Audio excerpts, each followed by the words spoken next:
hopeless Ojaimba Adorye Dr. Bawumia one fan in Sanchi Ankramai. The more measure Hopeson Adorye se all kasa afa eye Bawumia ne wife no hono the more nana makuma eti tasa aisa me bote Pasiempeni wo se de eti me say this week ni de officially ya buki ama Hopeson Adorye every say enra no ena okotena my CTVGH ekwake canal into Samira Bawumia na no ana trouble colors any sabatomo any other TikTokers ehene ha de na Hopeson wo chire Hopeson de na keken any assume de ebe wo omo abeli Hopeson juma me ma nchiri mu no akire wa adwen ama me e wo comment section aha Penyah block media me so say any dim o be like video no other my boss subscribe button so na be click bell notification icon no latest update na be chire wa adwen da ma me e wo comment section me so boss no wa share for so enya bi ahwe eti Hopeson Adorye ekopie mu e wo 40-day celebration of Kantanka after say owu ye no okopie mu ho no e ma ho no Bawumia no ene na yiri e baaye akukudam nintire enya titiri nyina e ba ho no mo na eduru nchia no na Hopeson Adorye e chiachi ba e ma o chia Bawumia ne vibe ye but okocha Samira nsem no Samira kai atemidie bi a Hopeson adi no mira bi atwam ko tranti to di na tem so pa no ba be si ato ne ho abra mo Hopeson din da Bawumia ayire ne kai ye eti ma Hopeson chabra no fa book so akenka se bia ne Hopeson na tren nza kra na o nza go to ne nsem ompe Hopeson nsem nchia ompe so Charles obenya emfie ni bia kan fie kra na de no o se ompe onchia chia wan chia Hopeson na wo say Hopeson ehi na Hopeson ko tina TV so na ne enora no o kwan ye be ma wo kwan be ma o nage be ma bo akutia mi hu bi kura da be ma o bo akutia mi hu bi da eni o ko kwan ye dede ko kire nsemu ana Samira kura onye Ghana ni ana wewo free ha ensem wonwo na prekese obi na de na wanchia wo we yasem we enchia e be by force ana wo the way per first lady di ana tese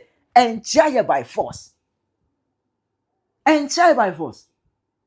chese me to Hopeson ase enchia be by force all that not one chia wa ever ho be yasem there's a chance when Hopeson ye no ana trouble colors also no ohu otie Hopeson kwa na se ne nkwe that ne nkwe proper ne nkwe aba all this about tomo abe clash with Hopeson Adorye na we need from we can chire no are you wo eti say wo free Niger no aba betra ha na ba yi watra ha say ya no aba be di second lady a what you man make sex ho enwu ye so ragati asamaba the more measure Hopeson Adorye se all kasa afa eye Bawumia ne wife no hono the more nana makuma eti tasa aisa me bote aisa Penyah ensuo de ne buta ekwa wontitwi uzu wotiem me bote eso na nya ne bo na etene eye ne buta ena ensuo ede ekọ sana sesei eyeme entine sai ye maame no ofri Niger ena Bawumia ware na wonye nipa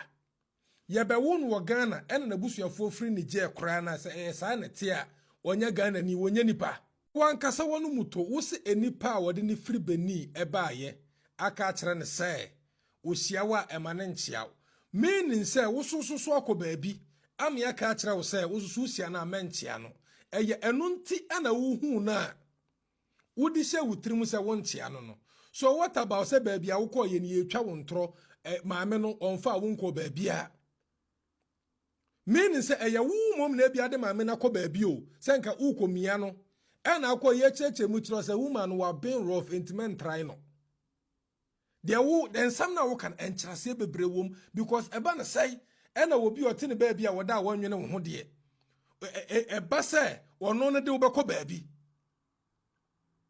ewa abra asem a wo kan say ye du ko gina court sia say ehemfa na hu say maami e de wo kọ ba bi a menye sure say Hopeson ubetime nya evidence de akwa kirikiri but ode maame na betene internet so ena ugu maame na nimu ase trying to make it look like say wo wani wo adro wako baabi ena wo hu niema ena wo ka wonsam enti imagine say obi na aba betena ha ena wo ka asem bi say de agu yiri hu fia Hopeson wo anka be ye wo de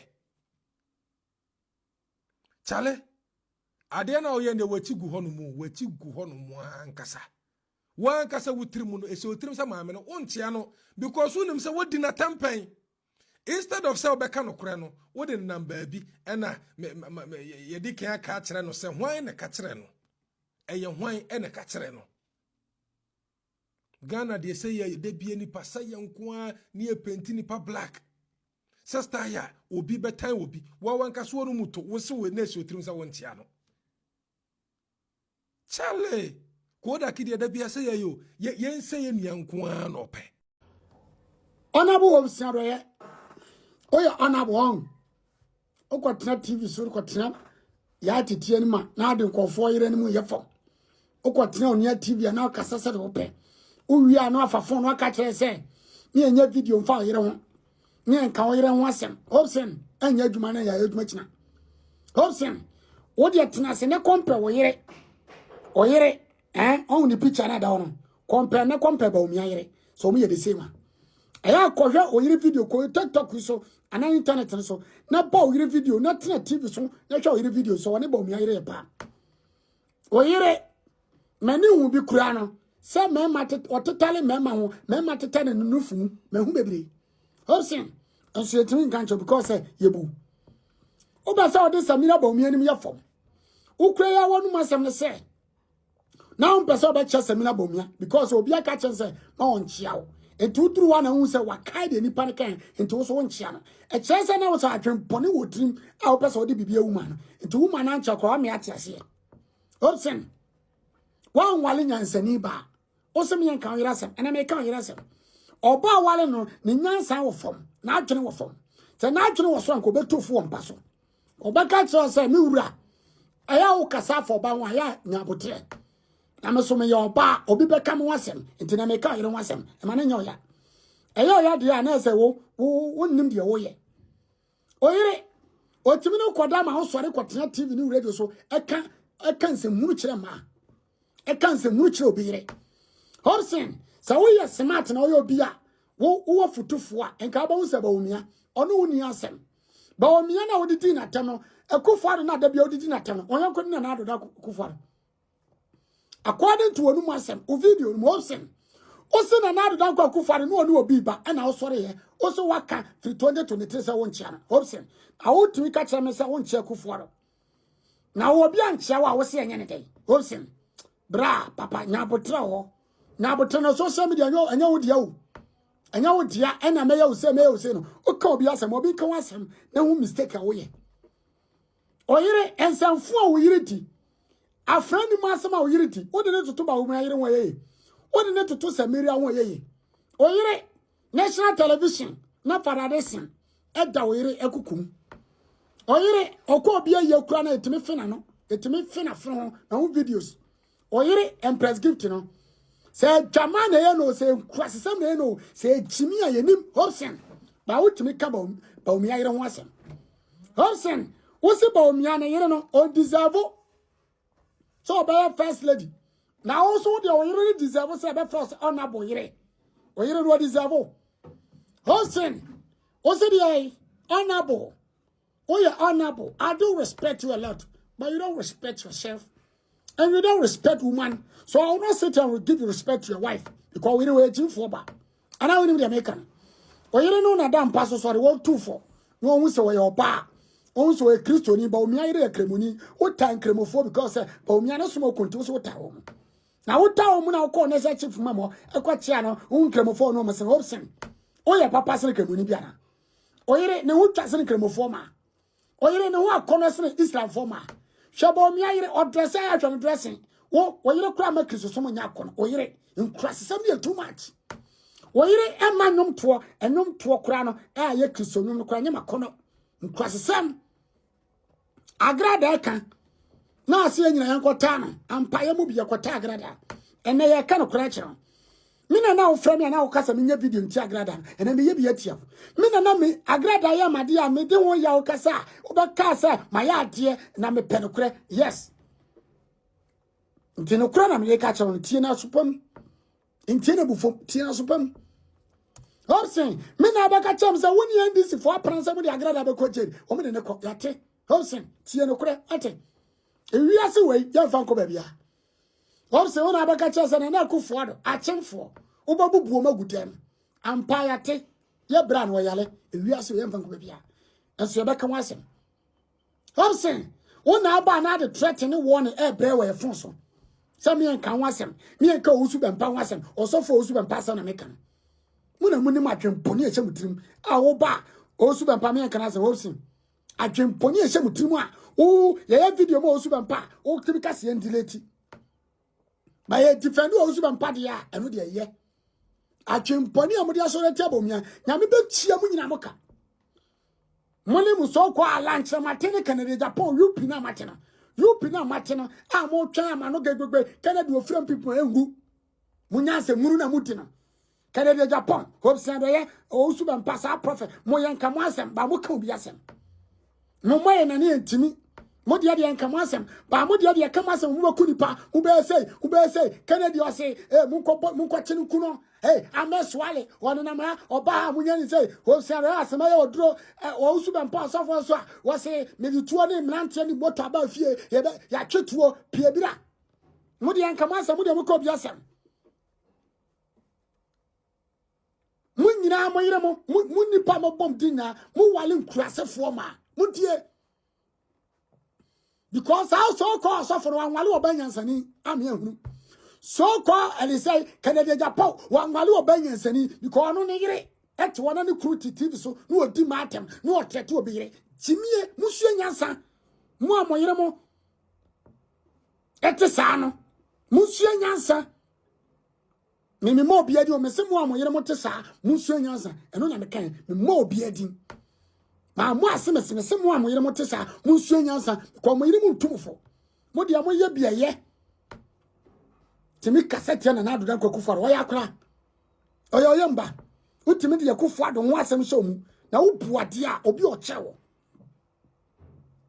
utimi ka che Ghana fo nyina se ono de wo ta no obi a wa ma odwuma ye obi a be di president obi a enam so na awale wo ba wo ne ne yes na ba mu ene wo ma position na wonya sika ene bi awale ohere e de anko na ye je owiase mo mi enka no ye anko na bi ye hu sa mo fuma be ka kire mo because obi a timi kan kire mo ye kan mo se oh akora no kura jeje me akora no kura ka me mfo so because mo yire mo no o ma dwuru mo ha mo yire mo no o mo dim nyansa enu ti na santa nyase mu ade ebuade na mo chia ne atene mo cause ya mponche mo yire mo jimi ejimi fo ma ne nkrase fo ma bi ene nkofo bi awale ene omo ye so ko wo ma ebom din mo nwale ma nyansafo mo nwale mo ye smart Canada Japan yire da na chi no aka fiashas nega na dia gankan na yire da na chi on turfo ade ya cha no asa ko ka the same thing Hopeson Adorye yire da na chi na yire jar no aka tia ne yokopa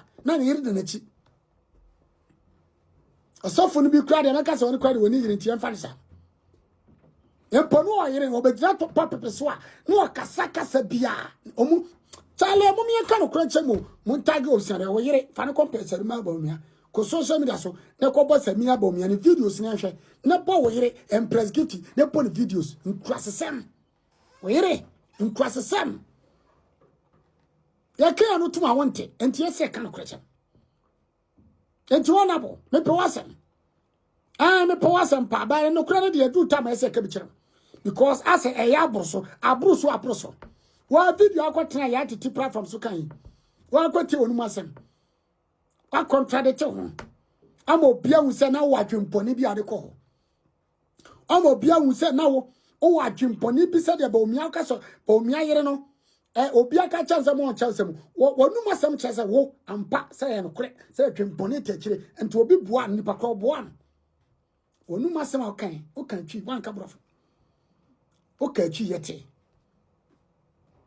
wa wo ka jeje ho wonum asem se kufu ado na mbeso be cha no enti wo obi ancha wa ka wonu tum wa wonum asem so se wo busafo bi wo Togo nti wa wonum asem che se yes wo kra no wo so wonum asem kire me se mere bi atwam se onkofo wo busafo wo Togo ti ja sa o che nkofo ase adai de bia se wo de oni maako obeye we se obeye ate ni papako ena wo sunti wo se woni andisifa ka se de agrada betum agrada dem e de na obenya bwana wo ka kire me na mo abruche na wo ka kire me ena agrada so ya wo se andisifa pen nti yate andisifa ba wudi ma amatem yanchew Udi NDC for atem. And so now also NDC. And so at the same time, Udi alancha maternity, who catch him so NDC, who catch him so America. And so now what to Ghana? That's MPP. Ah, ma, Okwatra America. And so now MPP, ama, who so say NDC for Bacho, Udi NDC for Chi. Munina can Japan, alancha matin, Munina Muyo Koniko, also Bempa, or so for Muyo Koniko, Musu NDC, Munina Mosago, Musu NDC for Bacham, and Tina Mashada, ANDC, Juma, at MPP. Emre Kaso. Yo, Busha for my son, Babu. And hopeless Adorye. Hopeless Adorye, Mipa Muchopa, on your Voltarian. It is a hobby breakers, and I'm going to need or your Voltarian vote, Pamucho. Mude, Obi misbehave or your voting, Obi misbehave or your voting, Debbie. Hopeless Adorye on your voting, or free Togo, no, your mind. Togo nye Volta region. Togo no your mind. Na Togo no ko honsu na. Omo different regions, omo region maritime, region des plateaux, region des savanes, and so forth. Enti mo pese mo hu bebia hopeless Adorye ofre no. Mo ko Togo, mo ko region maritime, ayo mo southern part. Mo ko nko bisa. Say papa we mo di ne picture ko. Mo ne picture na mo di kire. Papa we ofre infa, ofre fie bem. Of Rifa of a Crobeso. Onye Voltarian. And the Pamuchopa, Moa Mukasa or TikTok app with so. And I'm young on a phone in I can't say, and I vote for Pamucho. If I hear anyone call, if I hear anybody mention Volta, or same woman, me find it easy. Me find it easy. Yo, me don't want to say. Right, guys, this was some facts.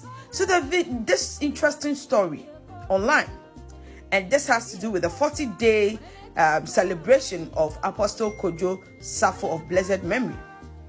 And obviously, Hopeson Adorye was in attendance and was supposed to greet the dignitaries on the high table. And of course, Samira Bawumia was on the table. Guys, be watching the video to appreciate whatever happened there. And Hopeson Adorye did not stretch his hand to greet Samira Bawumia. Then Samira asked him, saying, how are you? This essentially in our local dialect or local parlance is to find out if the person is good and how his welfare is. This is what it means. Is it better than stretching your hands to greet? You did not stretch your hands. You bow to say hello. And she responded by asking how you are. As expected, you came out to sit on TV to insult her, as you always do. When will you leave this childish behavior?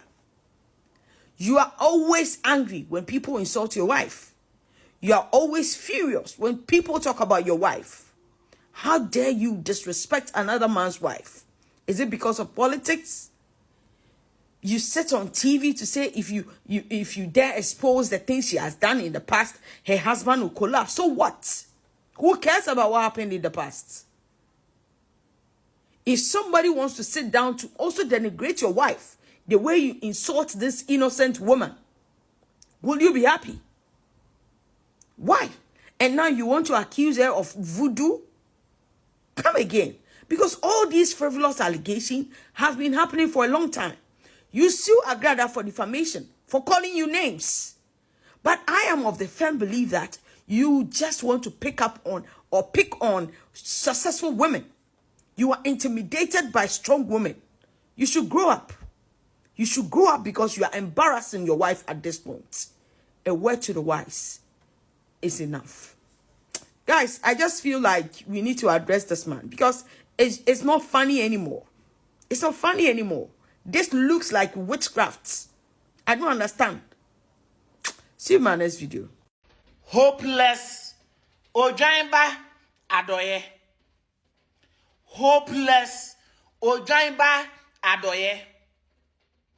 Do you know the reason why all this women can answer? Because of the love I have for your wife. My fan is my sister Penyah. Me respecting her to the highest level. It is a ujimia. Sometimes me boom and you go to say the me who ye. What is the reason why Dr. Bawumia want you? Oh, I'm saying yawe. Dr. Bawumia ire. One fan in Sanchi Ankramai. Dr. Bawumia ire. One fan in Sa Enchi Ankramai. Mama Gifty, I know you'll be very disappointed. But your husband deserves to be called a fool. I'm telling you. Your husband, he deserves to be called a fool. For me church, share homes in a friend say, Kevin Taylor, was Penyah was the Samira, a boafun Omana, share, well, you know, unless yes, or your brunino. One in a man now, Mutiru who say a yiphone, a friend say, and was almost unquatialaka say, and Trokia woman. Was Penyah what for a fifra, well, you know, who's a fan and a high mutanteno.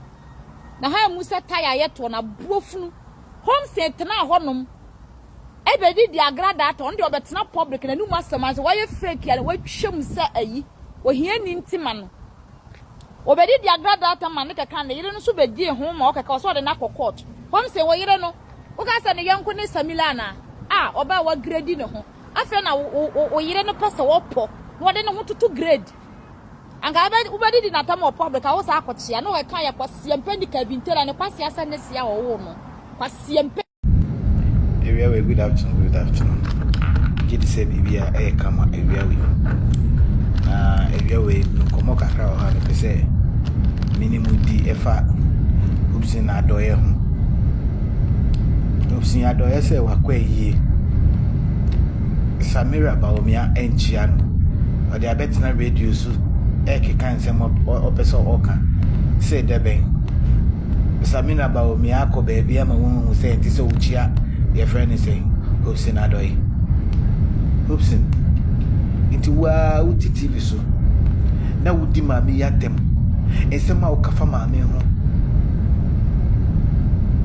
eti wo na woda agent say Samira Bawumia o pepe se obi chawana o pepe se obi chawana juma odi di onini kun asambone wakafa Samira Bawumia ensem wakafa ba Samira Bawumia o expect say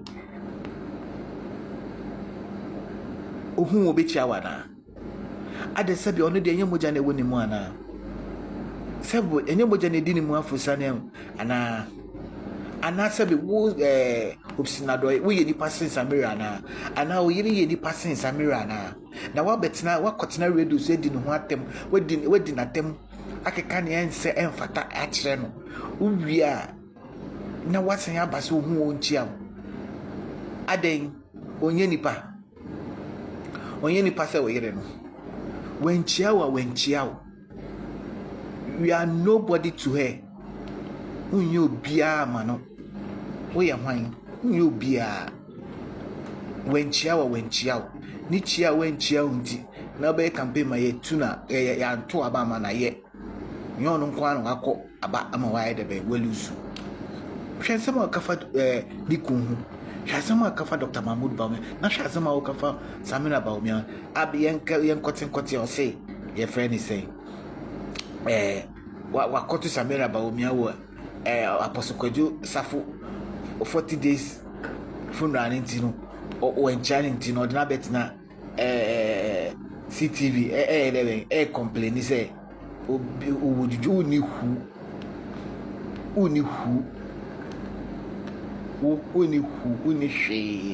uni she ale biti asare na Bawumia na Samira Bawumia no onjo ho second po onjo ho second ona o say we fi party nim na wakudina baby na udi oni ni ku atem yesra o jaom so me wini o so mu wini o ni a opese wo ye bia o de be ma o belu so ne ye emfa ye ohun a onchia wo ne enchia wo china wanim na egu ase ubeta chira wadwen ama me e wo comment section aha Penyah Block Media.